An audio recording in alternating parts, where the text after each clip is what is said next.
Assalamualaikum warahmatullahi wabarakatuh. Innal hamdalillah wassalatu wassalamu ala Rasulillah wa ala alihi wa ashabihi wa mawala wa la haula wa la quwata illa billah amma ba'du. Alhamdulillah, para pendengar Radio Muslim rahimani wa rahimakumullah. InsyaAllah kita melanjutkan pembahasan kita dari kitab Fadlul Islam. Kita masuk pada hadis Rasulullah SAW yang diriwayatkan dari sahabat Ibnu Abbas radhiyallahu anhuma, bahwa Nabi kita bersabda, abghadun nasi ilallah thalathatun. Manusia yang paling Allah benci ada 3. Mulhidun fil haram. Yang pertama, orang mereka melakukan ilhad di tanah haram. Wa mubtaghin fil islami sunnatal jahiliyah. Yang kedua, orang mereka menghidupkan sunnah jahiliyah di zaman Islam. Yang ketiga, wa muttalibu dami mri'in muslimin bighairi haqqin liyuhari qadamah. Orang yang mereka menumpahkan darah dari darah seorang muslim tanpa hak. Ini adalah 3 perkara yang dikatakan Nabi sebagai abghadun nas ilallah. Dan pembicaraan tentang itu 3 bilangan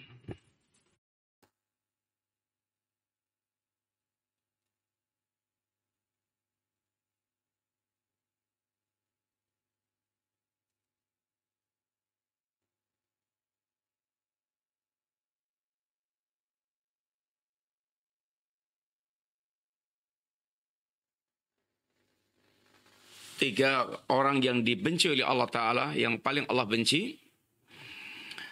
Maksudnya bukan hanya pembatasan 3 ini. Nabi sering membuat atau menyebutkan bilangan dalam rangka untuk itu metode pengajaran, cepat ditangkap, cepat dihafal, sehingga orang langsung ingat 5, 7, 3. Seperti ini Nabi sering mengungkapkan, umpamanya sab'atun yudhilluhumullah yawma la dhilla illa dhilluh. Allah ini 7 golongan yang Allah akan lindungi di hari tidak ada pelindungan kecuali pelindungan Allah Subhanahu wa taala. Ternyata dikumpulkan nas-nas yang ada jumlahnya tidak hanya 7. Sehingga 7 itu dengan lebih pada penekanan metode pengajaran agar cepat ditangkap 7. Seperti lagi contoh namanya thalathun muhlikat wa thalathun munjiat. Ada 3 perkara yang membinasakan, ada 3 perkara yang yaitu menyelamatkan. 3 pada pembinasa bukan hanya 3. Penyelamat bukan hanya 3. Kemudian juga khamsun, ada 5 perkara. Idza tulibtum bihinna wa a'udzu billahi an tudrikuhunna. Ada 5 hal, kalau seandainya Allah menguji kalian dengan 5 hal itu, aku berlindung kepada Allah dari 5 perkara tersebut. Sehingga bilangan-bilangan ini sifatnya adalah bukan pembatasan, tetapi lebih pada metode pengajaran agar kita cepat menangkap. Dengan dibilang 3, 5, 7, dan seterusnya. Abghadun nas, ini orang paling Allah murkai. Ini juga termasuk di antara faedahnya adalah menetapkan sifat ghadab bagi Allah SWT. Yaliku bijalali, sesuai dengan keagungan Allah Ta'ala. Allah murka. Allah punya sifat murka. Dan murkanya Allah sesuai dengan keagungan Allah SWT. Kita mengimaninya Sebagaimana Allah telah, Nabi telah jelaskan tentang sifat Allah ghadab, dan kita mengimaninya tanpa melakukan tamsil, penyerupaan kepada makhluk, tanpa melakukan tahrif, penyimpangan makna, dan tanpa melakukan takyif, memvisualisasikan atau membagaimanakannya, menggambarkannya, dan tanpa melakukan taktil, penolakan. Ini semuanya merupakan yaitu metode atau tarekah ahlul bidah. 3 kelompok yang dibenci oleh Allah Subhanahu wa taala itu, yang Allah sangat benci. Yang pertama adalah mulhidun fil haram. Orang melakukan ilhad di tanah haram. Haram, ada haram Makkah, ada haram Madinah. Dua-duanya masuk dalam kalimat haram. Madinah juga dikatakan haram, Makkah juga haram. Haram Makkah, haram Madinah. Haram Makkah dengan pengharaman Allah melalui Nabiullah Ibrahim, dan Madinah dengan pengharaman Allah melalui Nabiullah Muhammad sallallahu alaihi wasallam. Sehingga Nabi pun mengatakan tentang haram Madinah, man ahdatha fiha hadathan aw awa fiha muhdithan fa alaihi laknatullah wal malaikah wan nasi ajma'in. Barang siapa dia membuat bid'ah, melindungi para pelaku kejahatan, maka baginya laknat Allah, malaikat, dan laknatnya para manusia semuanya. Apa yang dimaksudkan dengan ini melakukan ilhad di tanah haram? Para ulama memberikan tafsiran bermacam-macam. Di antara mereka mengatakan ilhad adalah melakukan perbuatan yaitu syirik dan kufur. Dan tentu ini adalah terbesarnya, yang paling besarnya perbuatan ilhad adalah kufur dan syirik. Kemudian ada yang menafsirkan dengan al-qatl, itu pembunuhan, penumpahan darah. Ada yang menafsirkan dengan al-kabair, melakukan perbuatan al-kabair wal ma'asi. Termasuk juga adalah al-bidah, berbagai macam bid'ah. Ada yang menafsirkan semua yang Allah larang adalah termasuk ini bentuk ilhad. Baik itu yang terbesarnya syirik, kufur, maupun sampai yang hal-hal yang dianggap lebih rendah tingkatannya, yang masih belum mengeluarkan dari Islam, maka ini semuanya adalah bentuk-bentuk yani ilhad. Dan Allah Subhanahu wa taala mengancam orang mereka berbuat ilhad di tanah haram dengan ungkapan Allah, wa man yurid fihi bi ilhadin bidulmin nudzikhu min adzabin alim. Barang siapa dia yurid, wa may yurid, barang siapa yang dia ingin melakukan ilhad di tanah haram, baru memiliki baru memiliki keinginan. Maka orang yang mereka walaupun baru sekedar keinginan melakukan perbuatan haram, perbuatan ilhad di tanah haram, Allah ancam dengan menimpakan azab yang pedih. Sehingga ini merupakan bentuk ancaman Allah Subhanahu wa taala. Dan ilhad mencakup semua yang dilarang oleh Allah Subhanahu wa taala. Penyimpangan dari siratal mustaqim termasuk adalah bentuk-bentuk ini ilhad. Ini menyimpang. Ilhad itu dia nyimpang. Liang lahat, liang yang nyimpang, dibuat menyimpang. Maka ilhad adalah penyimpangan dari siratal mustaqim, penyimpangan dari Islam. Maka orang mereka ingin melakukan ilhad di tanah haram, terbesarnya syirik, kufur, kemudian bid'ah, dan berbagai macam kemungkaran-kemungkaran, dengan cara dia meninggalkan yang wajib, melakukan yang haram, ini termasuk perbuatan pelanggaran dari syariat ajaran Allah SWT. Maka diancam oleh Nabi, Allah mengancamnya dengan ini akan ditimpakan azab yang pedih. Wa may yurid fihi bi ilhadin bidulmin nudzikhu min adzabin alim. Barang siapa yang dia ingin melakukan kezaliman, memberikan ilhad dengan cara zalim, maka akan kami timpakan ini azab yang pedih. Alhamdulillah, para pendengar doa muslim dirahmati Allah SWT, di tanah haram, kalau nasnya salat dilipat gandakan, apakah dosa juga dilipat gandakan? Dan apakah kebaikan secara umum dilipat gandakan? Para ulama ikhtilaf dalam masalah ini. Tapi yang jelas, di antara sebab dosa itu bisa membesar berkaitan dengan pelaku, tempat, waktu. Dosa yang dilakukan oleh seorang yang alim tentang agama, maka dosanya lebih besar dibandingkan dengan orang yang awam. Dosa yang dilakukan oleh orang dilakukan di tempat yang mulia, di masjid umpamanya, apalagi Masjidil Haram, maka lebih besar dosanya dibandingkan dengan tempat yang lainnya. Dosa yang dilakukan di waktu-waktu yang mulia, di bulan Ramadan, kalau paling mulia di satu hari sepertiga malam yang terakhir, yang dalam sepekan hari Jumat, kemudian juga waktu-waktu yang mulia yang lainnya, maka dosa yang dilakukan di waktu-waktu yang mulia seperti itu lebih besar dosanya dibandingkan dengan dosa di waktu yang lain, di lain waktu yang utama, di luar waktu yang utama. Maka ini adalah yang jelas ancaman bagi orang mereka yang melakukan ilhad, berbagai macam penyimpangan, baik penyimpangan yang besar maupun penyimpangan yang dianggap itu ringan. Yang kedua adalah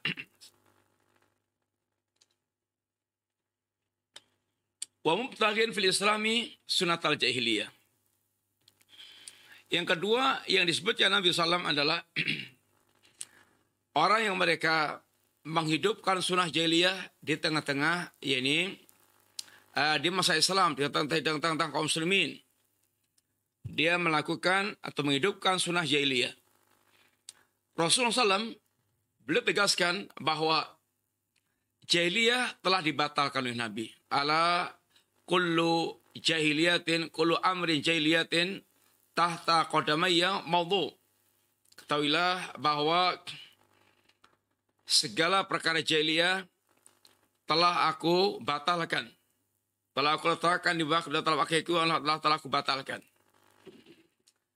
Maka Islam telah menghapuskan jahiliyah.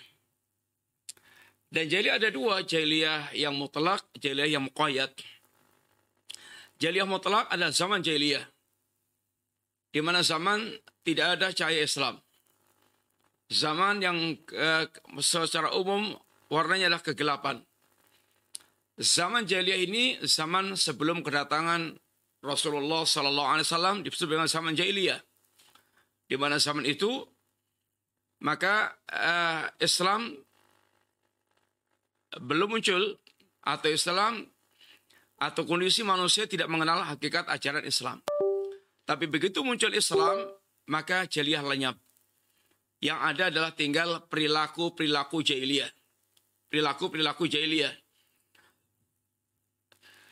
Yang Nabi kita mengingatkan pula bahwa umat ini akan mengikuti perilaku-perilaku kaum yang terdahulu. La tattabi'unna sunana man kana qablakum sibran bisibrin wa dhira'an bidhira'in. Benar-benar kalian akan mengikuti sunnah seorang sebelum kalian. Sejengkal demi sejengkal, sasta demi sasta, sampai had wal quddati bil quddah, persis seperti sepasang sendal. Mengikuti sunnah jahiliyah ini menghidupkan perilaku jahiliyah di tengah-tengah kaum muslimin. Jahiliyah, semua yang bertentangan dengan Islam adalah jahiliyah. Semua yang bertentangan dengan Islam adalah jahiliyah. Orang mereka menghidupkan sunnah jahiliyah di tengah muslimin, Allah berikan nikmat Islam, dia malah menghidupkan sunnah jahiliyah. Maka orang seperti ini sangat dimurkai Allah SWT. Karena Allah membenci jahiliyah. Dan Allah meridai yang Islam. Sunnah jahiliyah, tradisi yang jahiliyah. Kebiasaan jahiliyah. Perilaku-perilaku yang jahiliyah. Dan jahiliyah yang bentuknya muqayyad seperti ini akan tetap terus ada sepanjang zaman. Sebagian orang mereka terjerumus dalam perilaku jahiliyah. Ada kata Nabi, Allah katakan, afa hukmal jahiliyati yabghun, apakah kalian akan mengikuti hukum jahiliyah? Ada jahiliyah dalam masalah ini hukum-hukum yang mereka telurkan dengan produk akal mereka, menyelisih syariat agama Allah Ta'ala, mereka ikuti hukum jahiliyah tersebut. Jahiliyah dalam masalah perilaku, muamalah, yakni akhlak yang bertentangan dengan ajaran yaitu Islam. Ini adalah perkara jahiliyah. Ini jahiliyah, semua yang bertentangan dengan Islam adalah yakni jahiliyah. Maka orang mereka menghidupkan sunnah jahiliyah di tengah-tengah muslimin atau di masa-masa Islam, maka dia dimurkai oleh Allah SWT. Yang harus kita lakukan adalah bagaimana menghidupkan Islam, bagaimana memuliakan Islam, sehingga menyingkirkan, membatalkan jahiliyah, meninggalkan, menjauhkan dari perilaku jahiliyah, karena kita telah diberikan nikmat oleh Allah, nikmat Islam. Dan yang ketiga, yaitu wa muttalibu dami mri'in muslimin bighairi haqqin liyuhari qadamah. Orang yang mereka menuntut darah seorang muslim tanpa hak, yang ini adalah perkara yang batil. Dia hanya ingin menumpahkan dari darahnya kaum muslimin. Maka Allah Subhanahu wa taala sangat membenci perilaku ini. Jiwa dalam Islam, darah dalam Islam sangat yaitu dilindungi. Darah dalam Islam sangat dilindungi. Islam sangat melindungi darah manusia, sehingga tidak boleh sembarangan darah ditumpahkan. Walaupun bahkan darahnya orang-orang kafir sekalipun. Yang harga nyawa ini mahal. La zawalu dunya wa fiha wa ahwanu 'ala Allah min qatlil muslim bighairi haq. Hancurnya dunia dan isinya itulah masih lebih ringan di hadapan Allah dibandingkan dengan tertumpahnya darah seorang muslim tanpa hak. Maka menumpahkan darah muslimin ada kejahatan sangat besar. Maka seandainya ada orang kafir pun haram ditumpahkan. Orang kafir itu ada macam-macam. Ada kafir harbi, kafir yang statusnya perang dengan muslimin. Ada kafir mu'ahad, kafir dalam perjanjian dengan muslimin. Kafir musta'man, kafir dalam perlindungan aman dari kaum muslimin. Kafir mu'ahad, kafir yang mereka yaitu dalam kekuasaan kaum muslimin. Kafir dhimmi. Kafir dhimmi, kafir dalam kekuasaan kaum muslimin. Kafir harbi, kafir dhimmi, kafir mu'ahad, kafir itu musta'man yang boleh ditumpahkan darahnya ke kafir dhimmi. Kafir yang dalam statusnya perang dengan kaum muslimin. Adapun kafir-kafir yang tadi dhimmi, mu'ahad, musta'man nggak boleh ditumpahkan darahnya. Menumpahkan darah mereka akan berhadapan dengan Rasulullah SAW. Yang Nabi katakan, man qatala mu'ahadan lam yarih raihatal jannah. Barang siapa yang dia menumpahkan darah ini orang kafir mu'ahad, maka dia tidak akan mencium bau jannah. Inilah ancaman Rasulullah SAW. Sehingga agama ini sangat melindungi yaitu darah, apalagi darah seorang muslim. La yakhlu damu mri'in muslimin yashhadu an la ilaha illallah wa anni rasulullah illa bihda thalath. Darah tidak halal, darah seorang muslim yang bersyahadat la ilaha illallah Muhammad Rasulullah, kecuali dengan satu dan tiga. Di antaranya adalah qisas, yaitu bunuh balas bunuh, kemudian berzina, ini rajam, kemudian orang mereka murtad dari agama. Maka pembunuhan kepada seorang muslim yang tanpa hak ini dosanya sangat besar. Dan termasuk perkara yang sangat diingkari oleh Allah, sangat dimurkai Allah SWT. Berkaitan dengan keistimewaan Islam di sini, di antara yaitu kewajiban masuk Islam di sini, wajibnya kita masuk Islam adalah khususnya pada poin yang kedua. Ini orang yang mereka menghidupkan sunnah jahiliyah di tengah-tengah kaum muslimin. Orang mereka telah Allah berikan Islam, lalu mereka menghidupkan jahiliyah. Harusnya yang mereka hidupkan adalah ini Islam, tauhid, sunnah, ajaran agama ini, dan jahiliyah disingkirkan sejauh-jauhnya dan dipendam sedalam-dalamnya, sehingga yang terwujud adalah ini bagaimana menghidupkan ajaran Islam, agama Allah SWT. sehingga ini menuntut kita masuk Islam dengan kafah, dengan sempurna, sehingga betul-betul mewujudkan Islam yang Allah telah turunkan kepada kita. Demikian pembahasan kita, mudah-mudahan bermanfaat. Jazakumullah khair. Wassalamualaikum warahmatullahi wabarakatuh. Assalamualaikum warahmatullahi wabarakatuh.